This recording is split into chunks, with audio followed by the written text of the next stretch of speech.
I got stood next to, at a check-in queue, at an airport, an actor that I recognised, who's not a particularly famous actor, American character actor called Paul Winfield, right? Large, black American actor, about 6'5", black guy with normally a black beard, kind of a pudgy face, been in loads of things, been in loads of proper serious things, like proper, you know, Shakespearean actor. He was in very worthy stuff like Roots and things like that, but he was also in the first Terminator movie as a cop. And the thing I recognised him from was Star Trek II, Wrath of Khan, in which he played Captain Tyrrell. Is that ringing any nerd bells with anyone in the audience? Yeah? Okay, pop quiz. Captain Tyrrell was the captain of the starship?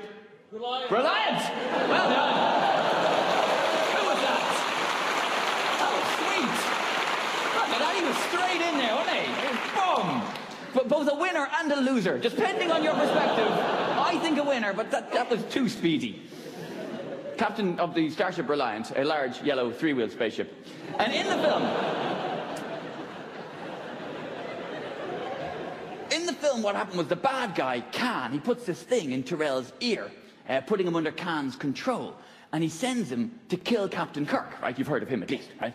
But at the last minute, rather than killing Captain Kirk, right, he knows what he's doing is wrong, so he turns the phaser on himself, and he kills himself. What a fucking dude, right? A hero's death, falling on his sword for his captain, right? Technically his admiral.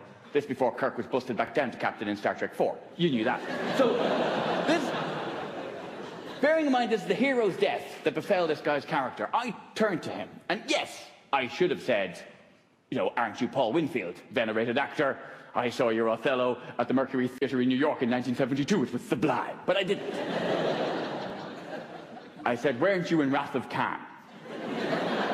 Which is a bit like saying to Stephen Burkoff, I loved you in Beverly Hills Cop. You know, go, weren't you in Wrath of Khan? And without even looking at me, he just sort of stared into the middle distance and he went, yes, I died so the white man could live.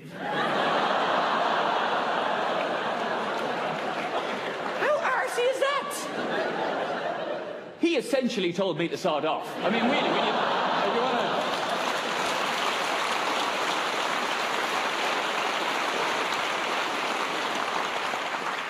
you died so the white man could live. If I could get even more nerdy for just a moment, the first ever interracial kiss on network American television was in Star Trek. It was between Kirk and Uhuru. There was riots about it in the Deep South, but that's how forward-thinking and progressive Star Trek was as a show. Bearing in mind that when Martin Luther King heard that Nichelle Nichols, who played Uhuru, was thinking of leaving the show, he personally begged her to stay in because she was that important to black America. Bearing in mind they had a black woman on the bridge, they had a Russian guy, they had a Japanese guy, they had a fucking Klingon in the later series, right? It's a utopian future where all races, creeds and cultures get on well together. With all that as a backdrop, you died so the white man could live? Really? Is that how you see it? Not because he's Captain Kirk and you're some cunt who was never even in the fucking TV show. It's what I didn't say. To the 6'5" angry man standing next to me. Instead, what I actually said was, thought it was you.